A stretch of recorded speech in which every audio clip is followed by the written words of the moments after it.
Listen, there's evidence in this case. Stop bullying me and test it. My name is Gabrielle Funrouge, and I'm the New York Post reporter that found key evidence in the Jussie Smollett case. About 9 days after Mr. Smollett had reported his hate crime, I was sent to Chicago. I was told to retrace his footsteps and kind of dig up whatever I can, and that was about it. So at the time, police were still treating it as a hate crime. They were still treating him as a victim, and Mr. Smollett had alleged that bleach was poured on him, and police were yet to recover the vessel in which the bleach had come from. So when I went back to the crime scene, I knew that was something that I should be looking out for. Maybe this was left behind. There had been snow on the ground at the time. The snow had since melted, so I thought there was a possibility that I would see something. So I was looking around. It was a sidewalk near a base of a staircase, and that's where he claimed he got beat up. And I saw an empty hot sauce bottle, and I thought it was strange that a hot sauce bottle would be out there. You know, you see beer cans and beer bottles and energy drinks and stuff like that, but why would anybody have a hot sauce in the middle of the street or on a sidewalk? It was just very strange. And then in addition, if you ever have a hot sauce bottle, you know that there's a lot of red and green flecks in it, you know. This one was totally cleared out. There was no red or green remnants, so I thought that was very strange. So then I went against every crime show I'd ever watched, and I picked it up with my hands like a total amateur, but I didn't really think, I thought there was like a 1% chance this was related. I mean, this is only something you see in the TV and movies. Like, it's very unlikely that a journalist finds crime scene evidence. So I picked it up, and against my better judgment, I smelled it because I knew it would have had to have bleach in it, and so there I am on the street smelling garbage as the good, journalist that I am. But I noticed that there was a bit of a bleachy kind of chlorine-y smell to it. There was an odor. It wasn't water. So I was like, maybe there's, I'm trying to give it, have a lot of doubt. Like, it could have been melted snow. It could have been rain. It could have been any type of thing. Somebody could have put vodka in it. Who knows? You know what I mean? But it did have an odor to it. But I still wasn't convinced. So I laid it back exactly where I'd found it, and I told my photographer about it. I was like, what do you think about this? He was a retired New York City police detective, Gary Miller, and he was like, Chicago is such a clean city. I find it highly unlikely that this area hadn't have been cleaned. He's like, it's probably nothing. He's like, let's check tomorrow to see if the area had been cleaned, because then we'll know if things from 9 days ago would still be there. And I'm like, all right, cool. So we forgot about it. The next day, we're back to checking out new leads, trying to break some new lines, and I'm like, let's go back to the crime scene and see if the hot sauce bottle's still there. It was still there. So we're like, okay, this area clearly isn't cleaned regularly. This is strange. So then I told my desk about it. I told my editor and the rewrite reporter that I was working with, Bruce Golding. And he was like, this sounds like evidence. He's like, we need to report this. So my editor gave me the clearance to call the police about it. I had gotten the Central Area Detective Squad's number. I didn't call 911 or anything like that. And first they were like, who is this? Who are you? And I, had explained what I'd found. They had been asking for tips, and so I was like, doing my due diligence. I think I found something. Ended up sending some detectives down there. Because I had touched the bottle, I had to wait for crime scene technicians to come and take fingerprints from me.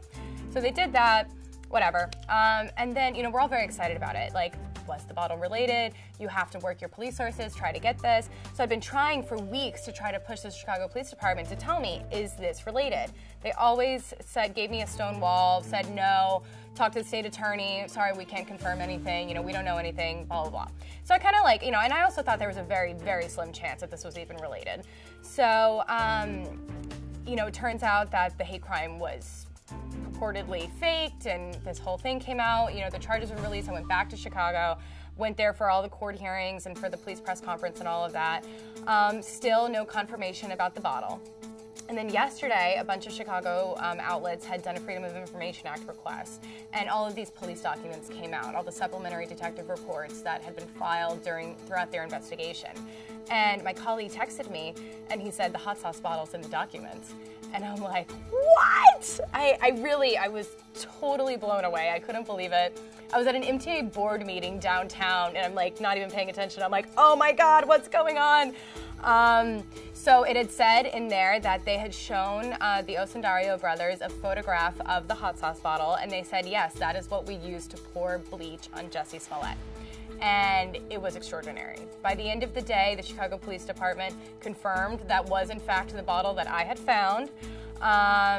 And here we are now. A reporter never thinks to find evidence at a crime scene, so I just picked it up thinking it was garbage, and because I was like, something is weird here, but let me just pick it up. I didn't really think I was touching evidence.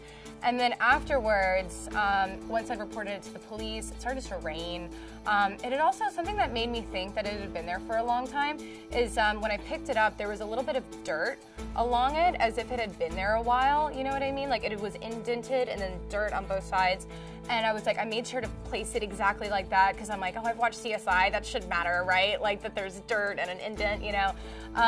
So I tried to preserve it as best as I could, but by the time the cops came and we waited 6 hours for crime scene technicians to come and it rained, and I was like, there was a little bit of clear liquid in it, and then they just throw it into a paper bag. I'm like, there's liquid in there, like please don't further contaminate this anymore. I was a little bit concerned, but not much else I could do about it.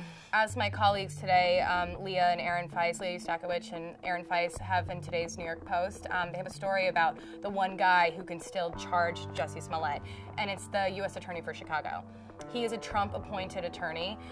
There was a lot of politics in this case. Mr. Smollett had alleged that two bigots in Make America Great Make America Great Again hats were the ones who attacked him. So this, and that they had racial slurs and homophobic slurs. So this was highly political, this crime. So I think there's a lot of incentive from the right to possibly bring this forward.